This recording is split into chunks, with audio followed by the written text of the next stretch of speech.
Hello my viewers, আশা করছি সকলেই খুব ভালো আছো। আমিও ভালো আছি। তো তোমরা সবাই আগের ভিডিওতে দেখেছিলে যে আমি আমার ভাই প্রাইজ পেয়েছিলাম। তো কেন পেয়েছিলাম সেটা তো তোমরা সকলেই জানো যারা ভিডিওটা দেখেছো।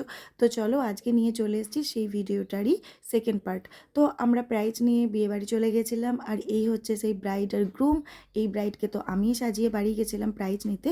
তো এই যে তারপরে আমরা বাইরে কিছুজন মিলে আড্ডা দিচ্ছিলাম। তারপরে আমরা স্টলে, বিভিন্ন রকম স্টল ছিল যেখানে আমরা পকোড়া, কফি সব কিছু খেয়েছিলাম। খাওয়া দাওয়ার পর তাড়াতাড়ি আমরা ভোজ খেতে বসে গেছিলাম, একদম দেরি না করে, পুরো 8:30 নাগাদ। কারণ আমাদের তাড়া ছিল, এবং কেন তাড়া, কিসের, সেটা তো তখন বলিনি, এই পার্টে বলবো বলে। তো এই পার্টটা পুরোটা দেখো, তোমরা অবশ্যই জানতে পারবে আমরা কেন বিয়েবাড়ি গিয়ে তাড়াতাড়ি খাওয়া দাওয়া করে চলে এসেছিলাম।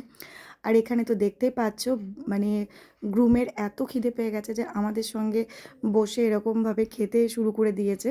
আমার ফ্রেন্ড আর গ্রুম দুজন মিলে একটা থালা এইভাবে খাচ্ছিল। তো যাই হোক, তারপর এখানে ভাত, ঝুরি আলু ভাজা, যেটা আমার খুব ভালো লাগে। তো আমরা পরপর সব খাওয়া দাওয়া করে নিলাম তাড়াতাড়ির মধ্যে, কারণ বেশিক্ষণ বিয়েবাড়িতে টাইম দিতে পারিনি। আর সাধারণত আমি খাবারের ভিডিও বানাই না, তবু এখানে বানালাম ভালো লাগছিল বলে, একটু ইয়ার্কির ছলেই বানিয়েছিলাম।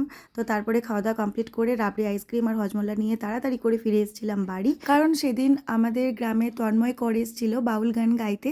তো চলো তোমাদের একটু দেখিয়ে দিই। বছর শেষে চৈত্র মাসে তখন বাবার পরশ আসে,